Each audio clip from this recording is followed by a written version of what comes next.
Aí, voltando, eu acabei, em vez de dar continuidade, acabei finalizando o vídeo sem clicando errado no botão. Mas vamos lá. Eu vou ler a história do mestre Carl Jung, outro espírito, né? Então, vou lá. Muita paz a todos, muita paz. Como é que ia acontecer isso? O Laércio, ele recebia esses espíritos mediunicamente e fazia reunião, esses espíritos conversavam com aquele grupo de pessoas. Eles gravavam também e depois colocou no livro. Aí vou ler. Certa vez o homem, discípulo da vida, saiu do mosteiro onde habitava, à procura de alguém que lhe pudesse esclarecer dúvidas profundas que pairavam em seu coração. Procurava alguém que lhe pudesse explicar sobre a si mesmo, sobre sua própria natureza. Chegando, então, em um vilarejo, esse homem cansado e confuso perguntou a um indivíduo que ali estava e lhe indicou uma casa onde havia um mestre que, jogando algumas moedas numa espécie de jogo, poderia lhe dizer tudo aquilo que gostaria de saber. Esse homem, buscador de si próprio, dirigiu-se até a casa do famoso vidente pesquisador. Lá chegando, conversou com o homem e este imediatamente pôs-se a jogar. Como num piscar de olhos, começou a dizer dezenas de coisas sobre a vida e natureza daquele homem que ali estava. O discípulo ficou confuso, muito confuso com tudo, pois não podia compreender uma questão apenas. Como é que alguém pode saber mais sobre mim do que eu mesmo? Que espécie de mundo é esse? Saiu esse homem do lugar e continuou a sua busca, a jornada. Chegando a um outro vilarejo, questionando, ficou sabendo que na montanha vizinha vivia isolado um feiticeiro que, se lhe pagasse muito bem, poderia fazer revelações sobre a vida, a alma e a natureza das coisas. Nosso homem, o buscador de si próprio, dirigiu-se àquele lugar, reuniu todas as economias e ofereceu ao feiticeiro, dizendo-lhe: riqueza não me importa. Tudo o que eu desejo é compreender a mim mesmo e a minha própria natureza. Por favor, diga-me quem eu sou. Mediante a seus pós mágicos, cânticos e rituais, o feiticeiro pôs-se a falar sobre a natureza daquele homem e a natureza das coisas. Confuso novamente, este homem se levantou indignado. Como pode alguém saber mais de mim do que eu próprio? Agradeceu, levantou-se e continuou sua jornada. Aí então, chegando em outro vilarejo e buscando mais respostas, ficou sabendo de uma mulher com o dom de profetizar sobre o futuro, falar sobre o passado e a natureza espiritual, como todos diziam. Nosso jovem discípulo foi ter com essa mulher e diante dela fez a mesma pergunta. Quem sou? Qual a minha natureza? Quero ouvir do meu passado, do futuro e do meu ser. O que seus espíritos orientadores me dizem? Ela, então, iluminada pelos espíritos, começou a falar sobre o passado, o futuro e sobre a natureza daquele ser. Novamente, ela perguntou, espantada a si própria. Ele perguntou, né? Como alguém pode saber mais sobre mim? Não compreendo. Caminhou, visitou mais de 200 homens, sábios, videntes, clarividentes, jogadores, profetas e finalmente decidiu voltar ao mosteiro para falar com seu honrável mestre, que lhe tinha dado essa missão para cumprir. 2 anos haviam se passado. Diante do mestre, o discípulo disse: Mestre, hoje eu retorno ao lar e a missão que me deu foi cumprida. O mestre então lhe perguntou: percorreu a quantos homens, quantos sábios e a quantos videntes? Eu pesquisei tantos, respondeu. Diga-me o resultado. Qual deles disse quem você é e qual a sua natureza? Mestre, todos os que eu visitei disseram-me alguma coisa, mas nenhum deles disse a mesma coisa. Como posso eu ser tantas coisas? Ou todos estão enganados, vivendo num mundo de ilusão? O que é isso, mestre? Assim é a natureza das pessoas que se esquecem de buscar a si mesmas o conhecimento, a iluminação e acham que encontram as respostas de suas vidas com outras pessoas. O que então, discípulo, você aprendeu com isso? Aprendi que não devo confiar a minha vida, a minha natureza, a nenhum homem do mundo. A quem você deve confiar a sua vida? Somente a mim mesmo devo confiar a minha vida. O mestre se curvou ao discípulo, dizendo: Jovem discípulo, você realmente compreendeu a lição. Esta história também é real e verdadeiramente aconteceu. O mestre vocês não conhecem, mas o discípulo era eu mesmo, Carl Jung. Então é isso. O que o mestre... O que a gente pode aprender com isso, né? O mestre, ele ensina, ele orienta, né? Ele orienta e compartilha a sua vivência. Ele compartilha a sua vivência com o discípulo, com o aluno, e orienta como ele deve vivenciar. Ele vai ensinar os exercícios, ele vai ensinar a filosofia, ele vai orientar a vivência. O discípulo, o aluno, então ele vai procurar vivenciar. E através de sua vivência, ele encontra essas verdades. Mas não foi o mestre que lhe deu a verdade, foi a sua vivência. O mestre apenas orientou a vivência. Entende? Então, eu vou ler Vou ler um texto do mestre Yogi chamado Shankara. Deixa eu pegar.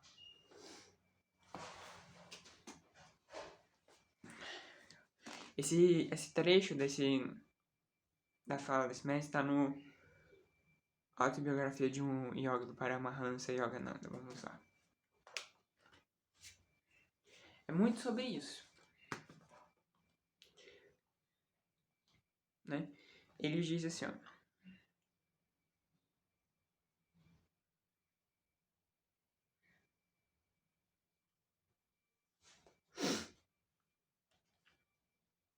Ó, deixa eu pegar um...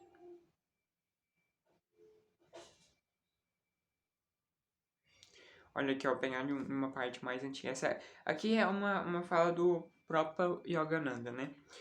Rejeitando verdades, liberdades transitórias, o Kriya Yogi vai além de toda ilusão e penetra no seu eu desacorrentado, no seu espírito, que não é preso. As escrituras do mundo declaram que o homem não é um corpo corruptível, mas uma alma vivente. Na Kriya Yoga, ele encontra um método para comprovar essa afirmação, ou seja, como é que ele vai descobrir a verdade? Através de sua vivência, através do processo, através do caminhar. Que ele fala da Kriya Yoga. O ritual exterior, aí agora começa a falar do Shankara, né? O ritual exterior não pode destruir a ignorância, pois são mutuamente contraditórios. Escreveu Shankara em sua famosa Centúria de Versos. Só o conhecimento experimental destrói a ignorância. O conhecimento só pode surgir por meio da investigação. Quem sou eu? Como nasceu este universo? Quem o fez? Qual é sua causa material? Este é o tipo de investigação a que me refiro. O intelecto não tem resposta para essas perguntas. Agora, como é que a gente vai descobrir essas respostas? Assim, os rishis são os yogis, os sábios, os videntes, desenvolveram a yoga como técnica de pesquisa espiritual. Ou seja, é isso que eu acabei de falar. O mestre, ele vai ensinar yoga para o discípulo, ele vai ensinar o tai chi para o discípulo.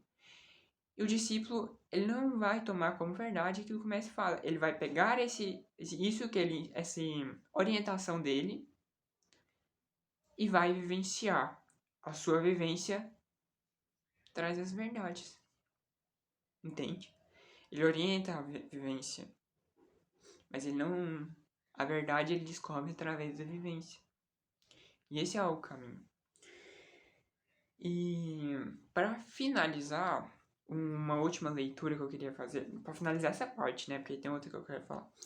O que eu quero falar é sobre um koan zen, também sobre isso. Ensinamento budista. Ensinamento budista, e olha, essas coisas parecem tanto de ciência, né?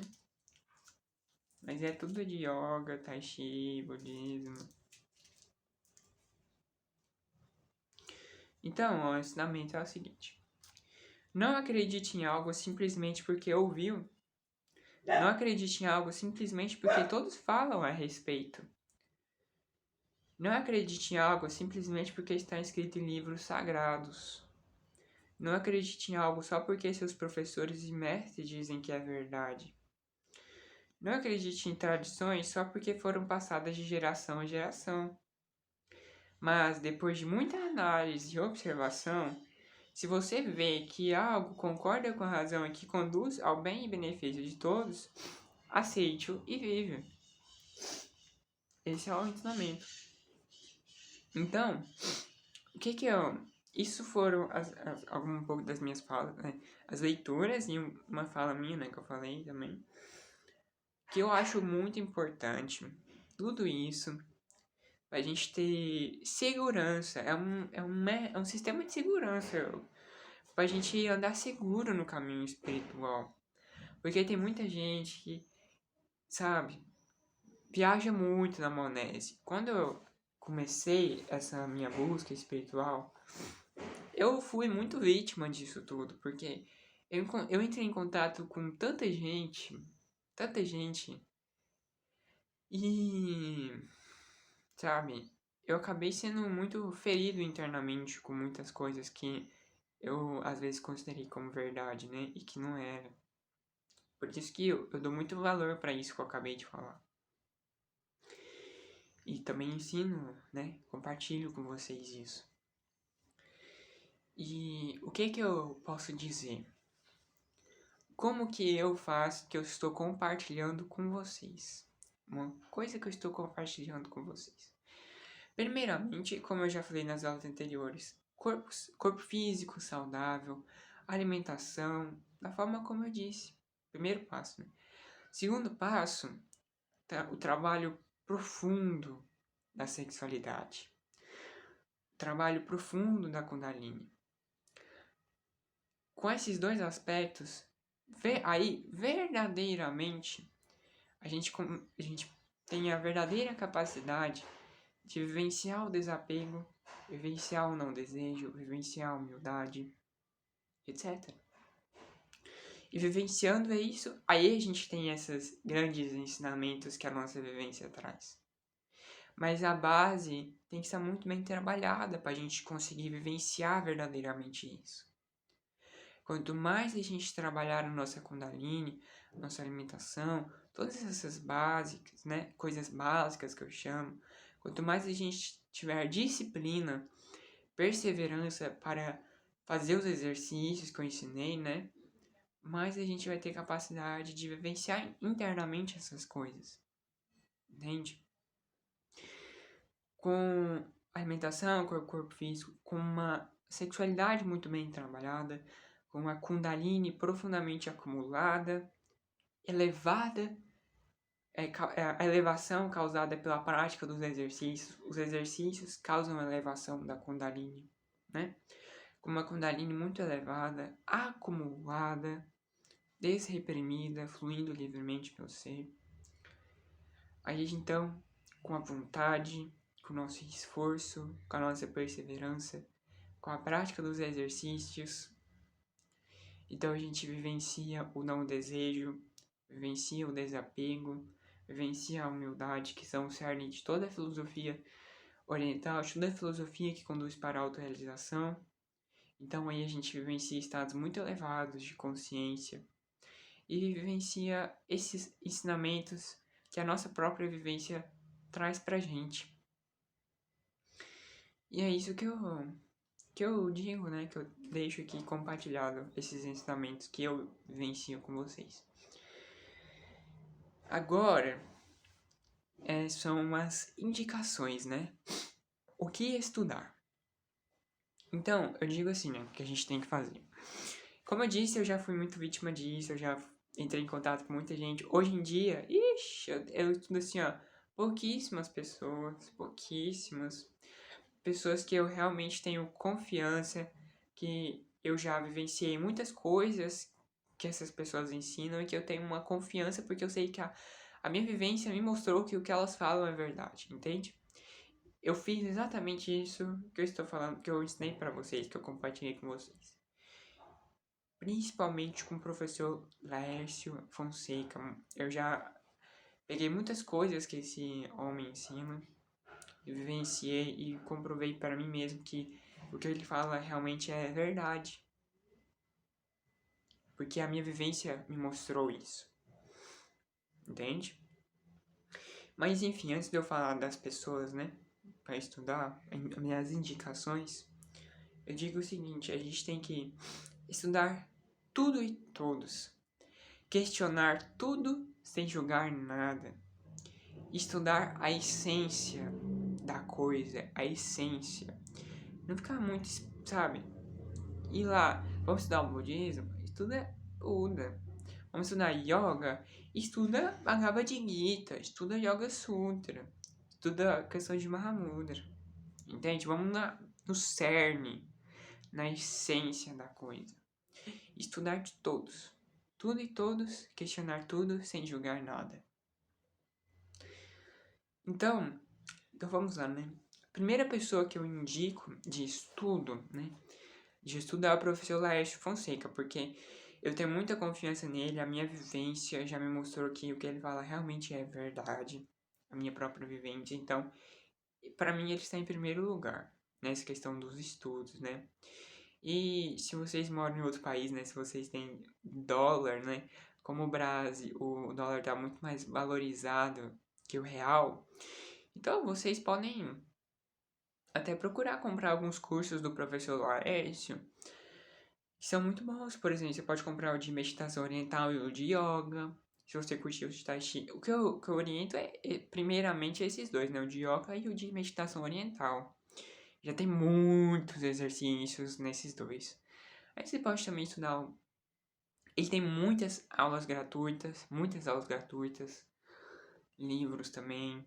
Enfim. Ele dá aula de tai chi, de yoga, tem curso de mediunidade, tem curso de projeção astral, fala de ufologia, fala um monte de coisa legal. Aí, outra pessoa que eu indico, né, ligado ao Kriya Yoga, é o Paramahansa Yogananda.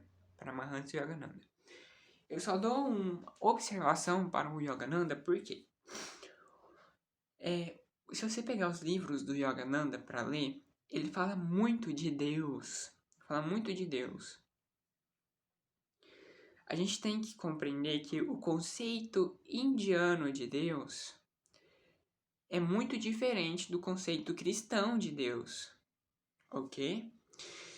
Então, é só esse alerta, porque o conceito indiano de Deus é o Brahma, né? Então, o que eu indico para vocês compreenderem o conceito indiano de Deus? O Lars Fonseca, ele tem 2 aulas, que chama Brahma, a visão indiana de Deus, e tem outra aula que chama O Caminho Ascensional das Mônadas Cósmicas. Assistem essas 2 aulas gratuitas do professor Lars para vocês entenderem o conceito indiano de Deus, ok? Então, de yoga, esses 2 são os que eu indico, né? Professor Laércio, Paramahansa Yogananda. De taoísmo, Laércio, novamente. E tem um moço que chama... Eu posso até colocar link do canal dele aqui, que ele também é aluno do Laércio. O nome dele é Pedro Pachueto. Pachueto, às vezes, escreve diferente, né? Por quê? O Laércio, ele traduziu o Tao Te Ching. E o Pedro, ele fez a leitura de todo o Tao Te Ching do Laércio. E ele colocou na descrição cada texto, são 81 textos do Tao Te Ching, que ele fez a leitura de todos. Então, você tem todo o Tao Te Ching do Laércio lá com o Pedro para estudar. É claro que tem a interpretação do Pedro também, né, que ele deu. Aí a gente tem que fazer uma observação a mais. Mas a tradução do Laércio tá toda lá. Do taoísmo, eu tô falando das pessoas, depois eu falo do caminho em si, né? Do que estudar sobre yoga, o que estudar sobre o taoísmo, etc. Sobre os celtas e sobre mais assim o Tibete, tem um moço também que chama Yuri Levi. Yuri normal, Y-U-R-I L-L-E, né? V-Y. Yuri Levi, do Atma Vidya. Ele tem uma psicografia, várias psicografias, de espíritos celtas, né? Dos druidas e dos espíritos tibetanos. Particularmente, eu acho que teve muita influência do médium sobre essas psicografias, mas isso não significa que seja ruim. Tem muita coisa interessante lá, tá? E são materiais assim, eu não tenho 100% de confiança, né? Porque eu achei que tem muita influência do médium, minha opinião. Mas isso não significa que a gente não possa aproveitar certas coisas, porque é interessante também. Ok? Essa é a minha opinião. Agora, sobre yoga, né? O cerne da filosofia, né? Agora eu tô falando... A yoga não é só filosofia. A yoga tem os exercícios também, né? De meditação, etc. Que eu posso ensinar mais também, né? Bhagavad Gita. Yoga Sutra de Patanjali. As Upanishads. E a canção de Mahamudra de Tilopa. Essas são o cerne. De taoísmo, né? Você pode estudar Tao Te Ching, da tradução do Laércio, que eu indico, porque ele teve muito aprendizado com os espíritos, então eu acho que é uma tradução mais pura, porque no taoísmo não existe o conceito de Deus, sabe? Não existe conceito de Deus no taoísmo. E tem muita gente, tem esse taoísmo mais moderno, que eles criam Deus. No taoísmo não tem conceito de Deus, não tem? Então a tradução do Laércio é uma tradução mais raiz, mais pura do taoísmo.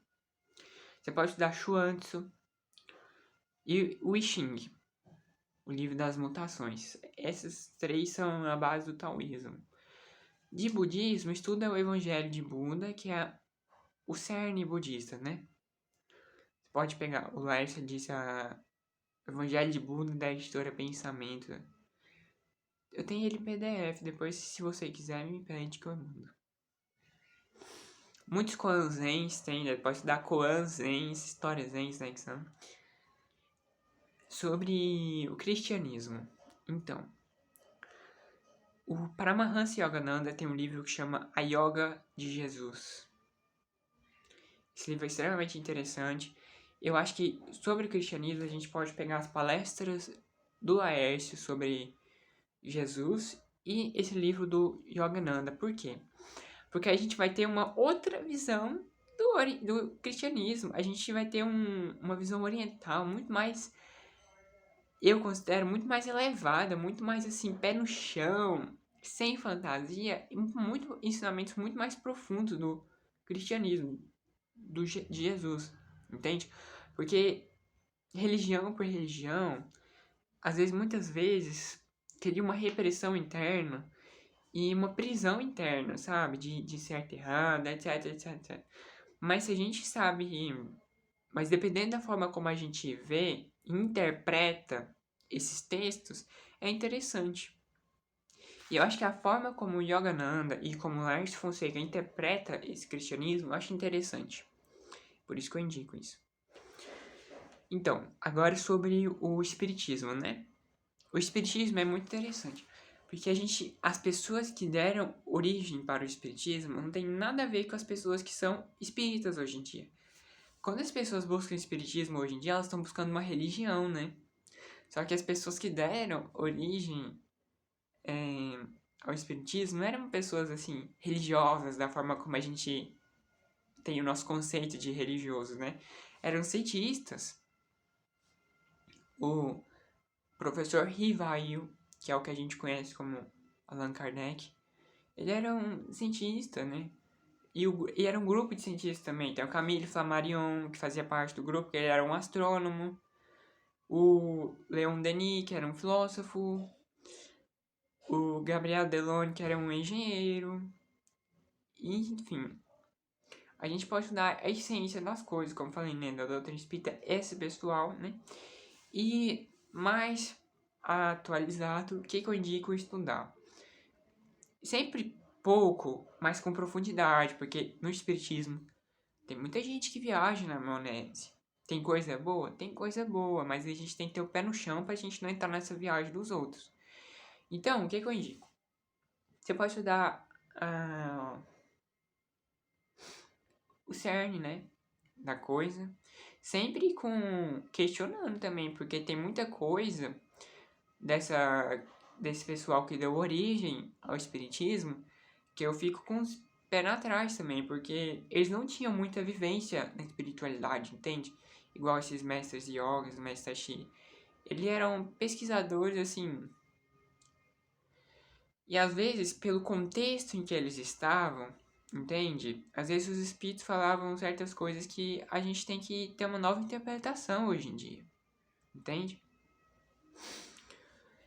E você pode estudar os livros do Chico Xavier.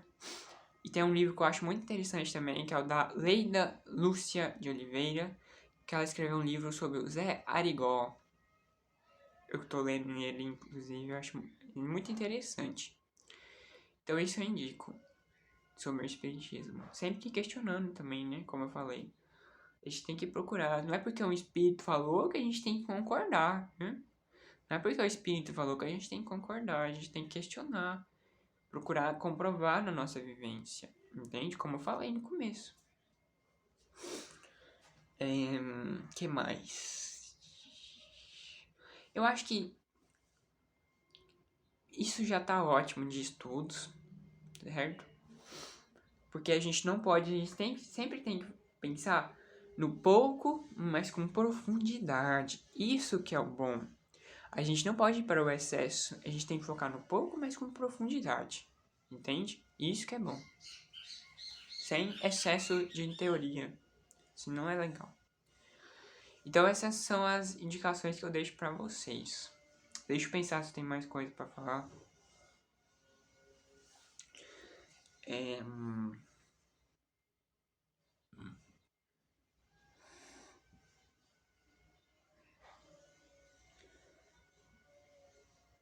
Então, né? Falei sobre epistemologia. Falei um pouquinho sobre a questão, né, da alimentação, Kundalini, exercícios e etc. Né? Tem muito mais coisa, assim, né? Existem muitos exercícios que eu posso ensinar mais pra vocês. Essas aulas foram assim, né? Bem a base, né? O comecinho. Se vocês falarem, nossa, João, gostei disso que você falou nessas aulas, me identifiquei muito, fala pra mim que eu ensino mais coisas além. Pratiquem bastante aquilo que eu falei, que eu ensinei, né? Que eu compartilhei com vocês, os exercícios. Pratiquem com afinco para ver o que isso vai provocar em vocês. Que melhora que isso vai trazer em vocês.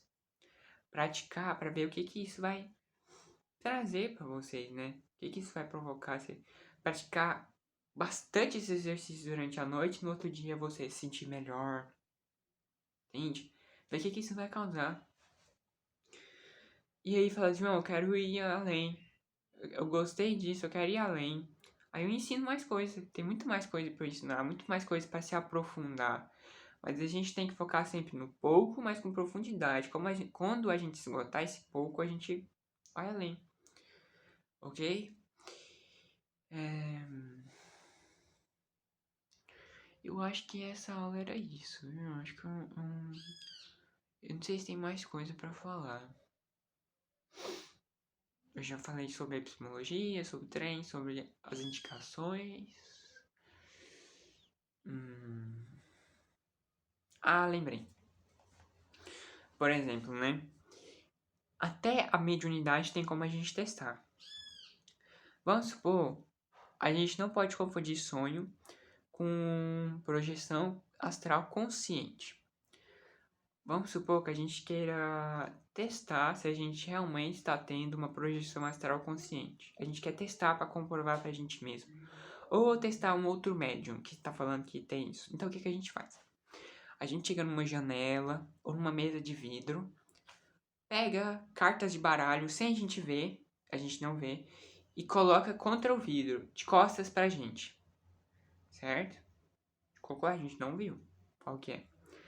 Se a gente tá. Quando a gente sai consciente fora do corpo, a gente vai do outro lado da janela ou embaixo da mesa e olha as cartas. Vê quais são. Quando a gente voltar pro corpo, a gente pega as cartas e olha para ver se é a mesma. Entende? É uma forma da gente comprovar pra gente mesmo que a nossa experiência é real. Que a gente não tá tendo uma viagem na monete. Porque se for real, isso tem que estar certo. Entende? Uma pessoa que tá vendo espírito. Coloca uma pessoa na sala. Uma pessoa que tá vendo e escutando espírito. Vai para outro canto. Pega um pedaço de papel. Escreve uma frase. Coloca um número. Algo simples. Escreve. Faz um desenho simples, como uma casa simples, né? Algo simples. E pede pra fala assim, ó, você tá vendo o espírito mesmo? Ou escutando e vendo o espírito? Pede pra ele te falar o que eu escrevi lá, o que eu desenhei lá, E escreve na folha, igual eu escrevi. Mesma frase, mesmo número, mesmo desenho simples. Pra ver se a experiência é real, pra ver se ele não tá viajando na maionese. Tem que testar. Testar. Até mesmo pra gente escutar vozes, a gente tem que fazer testes. Fazer testes com a gente mesmo. Pra gente não entrar numa viagem. A gente não pode entrar nessa viagem, tem que ter pé no chão, sempre. E é isso. Sempre lembrando que, né?